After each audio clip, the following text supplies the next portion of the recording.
రాజకీయాలలో పెను దుమారం సృష్టిస్తున్నటువంటి అంశం. మరీ ముఖ్యంగా ఇవాళ జగన్మోహన్ రెడ్డి గారి సంక్షేమ ఫలాలు, సంక్షేమ పథకాలు ఆంధ్రప్రదేశ్ రాష్ట్రం అంతా విస్తరిస్తున్నటువంటి తరుణంలో ఏదైతే డీబీటీ డైరెక్ట్ బెనిఫిషరీ ఉందో ఆ డీబీటీని ఈరోజు మేము ఎలక్షన్స్ అయిపోయే వరకు రద్దు చేస్తున్నామని చెప్పని ఎలక్షన్ కమిషన్ అనటం చాలా శోచనీయంగా ఉంది. నేను రిక్వెస్ట్ చేస్తా ఉన్నాను, we all have due respects towards the Election Commission of India and also Election Commission of Andhra Pradesh. Sir, గత 40 సంవత్సరాల నుంచి ఎన్నికలలో పోటీ చేసినటువంటి అభ్యర్థులు ఆయా పార్టీలు ఆయాచితంగా కేవలం ఎన్నికల ముందు మాత్రమే ప్రవేశపెట్టినటువంటి, గతంలో తెలుగుదేశం పార్టీ ప్రవేశపెట్టినటువంటి పసుపు కుంకుమ పథకం కూడా ఎన్నికల ముందు 20 రోజులు మాత్రమే ఇవ్వడం జరిగింది. దాన్ని డైరెక్ట్గా అకౌంట్స్లో ట్రాన్స్ఫర్ చేసిన సమయాలలో ఈరోజు డీబీటీ ఏదైతే రైతు భరోసా, ఆసరా, మిగతా పథకాలన్నీ కూడా డైరెక్ట్గా పెన్షనర్స్ కూడా వెళ్ళేటువంటి పథకాలని ఎలక్షన్ కమిషన్ ఇవాళ ఆపడం చాలా శోచనీయం. ఇది ప్రజలందరూ కూడా ఎక్కడ పడితే అక్కడ డిస్కషన్ చేస్తున్నారు కనుక మీరు ప్రజలకి చెప్పాల్సిన అవసరం ఎంతైనా ఉందని చెప్పని నేను ఎలక్షన్ కమిషన్ని నేను అడుగుతా ఉన్నాను మీడియా ప్రతినిధుల ద్వారా. రెండోది, సీఎం రమేష్కి సంబంధించినటువంటి ఫోర్జుడ్ కేసెస్ ఇవాళ చూసి సుమారు 450 కోట్ల రూపాయల స్కామ్లో అక్యూజ్డ్గా ఉన్నటువంటి వ్యక్తి అనకాపల్లి ప్రాంతానికి వచ్చి అనకాపల్లి ప్రాంతాన్ని అమ్మేద్దాం అనుకున్నటువంటి వ్యక్తిని ఖచ్చితంగా ప్రజలు విశ్వసించరు. ఆయనకు మద్దతు ఇస్తున్నటువంటి మహాకూటమిలో ఉన్నటువంటి అసెంబ్లీ అభ్యర్థులు ఎవరైతే ఉన్నారో, ముఖ్యంగా అనకాపల్లిలో సీనియర్ నాయకుడిగా ఉన్నటువంటి కొనతాల రామకృష్ణ గారు, మీరు మీ యొక్క అంతరాత్మను కూడా ప్రశ్నించుకోండి. గతంలో నాన్ లోకల్స్ ని వ్యతిరేకించినటువంటి వ్యక్తిగా ఉన్నటువంటి మీరు ఈరోజు సీఎం రమేష్ గారికి ఎందుకు మీరు సపోర్ట్ చేస్తున్నారో ప్రజలకు కనుక పత్రికా విలేకరుల సమావేశం పెట్టి అనకాపల్లి ప్రాంత ప్రజలకి మీరు ఏం చేశారో చెప్పలేకపోతే, లేదా మీరు ఓపెన్ డిబేటింగ్ నాతో కనుక రాలేకపోతే, రామకృష్ణ గారు, సీఎం రమేష్ గారు, మీరు ప్రజలను కానీ ప్రజాస్వామ్యాన్ని కానీ విశ్వసించలేదని అనుకోవాల్సినటువంటి అవసరం ఎంతైనా ఉంది. 15 సంవత్సరాల నుంచి మీరు పూర్తిగా రాజకీయాలు వెనకాతలుండి ఈ రోజు వచ్చి అనకాపల్లి ప్రాంతాన్ని నేను అది చేస్తాను ఇది చేస్తానంటే ప్రజలు నమ్మేటువంటి పరిస్థితిలో లేరు. ఎవరైతే మనసాల భరత్ ఉన్నారో ఆయన ఎమ్మెల్యే అభ్యర్థిగా ఉన్నటువంటి వ్యక్తి కుర్రవాడు, యువకుడు, ఆయనకు ఓటు వేయాల్సిందిగా ప్రజలు నేను విజ్ఞప్తి చేస్తా ఉన్నాను. ఆయనకు ఒక ఫోకస్ ఉంది, డిటర్మినేషన్ ఉంది.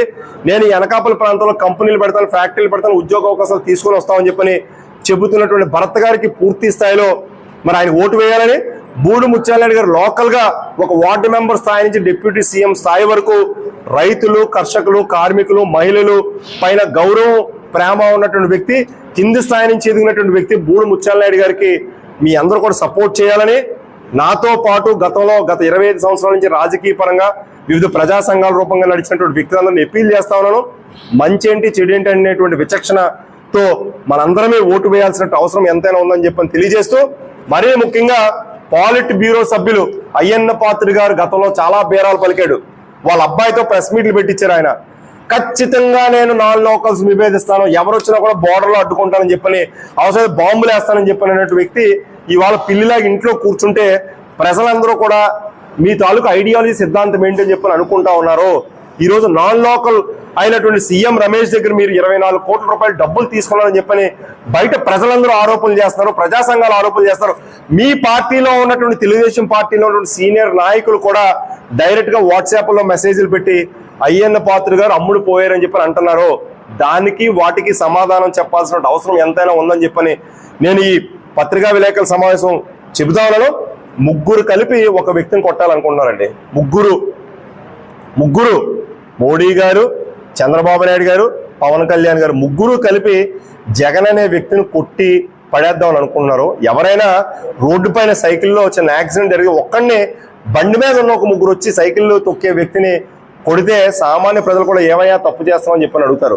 ఈరోజు మీకు దమ్ము ధైర్యం ఉంటే సినిమాలో కామెడీ యాక్టర్లు తీసుకొని వచ్చి ఇవాళ కొంతమంది ప్రెస్ మీట్లు పెట్టించి ప్రజలకి వచ్చి మేము జనసేన పార్టీ ఓటేయని చెప్తారు. ఏమయ్యా కామెడీ యాక్టర్లో ప్రజలకు కూడా నేను కోరుతా ఉన్నాను, వారి నెంబర్లు మీ దగ్గర ఉన్నాయా?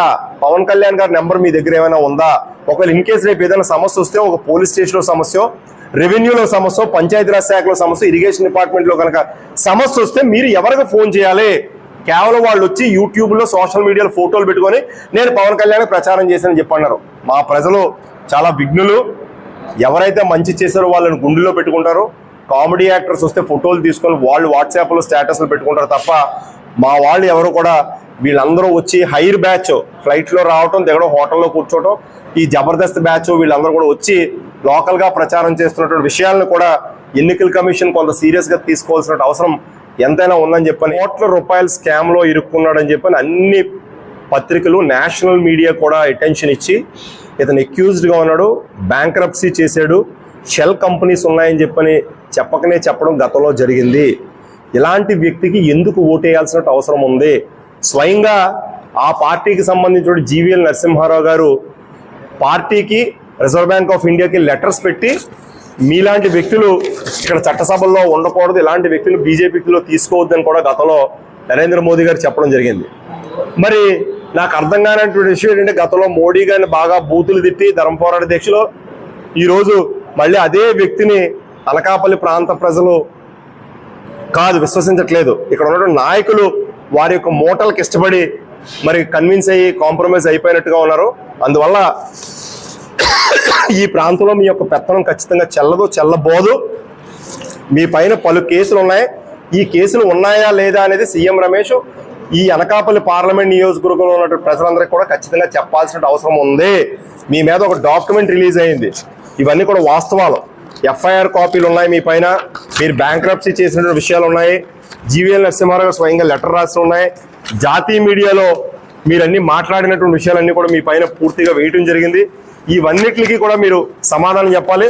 మొన్న ఏబిఎన్ ఎండి రాధాకృష్ణ గారి ఇంటర్వ్యూలో కూడా ఈయన మాట్లాడుతూ అనకాపల్లి ప్రాంతానికి మీరు కేవలం డబ్బు మదంతో వెళ్ళారా అని చెప్పి డైరెక్ట్గా సూటిగా ఒక ప్రశ్న అడిగినప్పుడు సీఎం రమేష్ తత్తరపడిపోయాడు.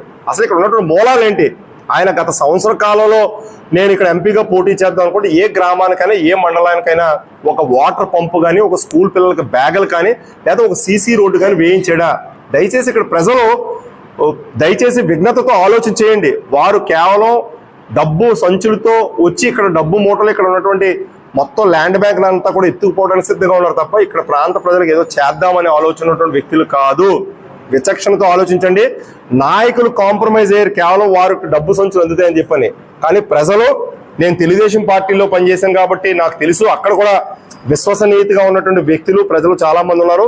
వాళ్ళు కూడా కొంత ఆలోచన చేసి లోకల్గా ఉన్నటువంటి వ్యక్తికి పూర్తి స్థాయి మద్దతు పలకాలని చెప్పి తెలియజేస్తా ఉన్నాను.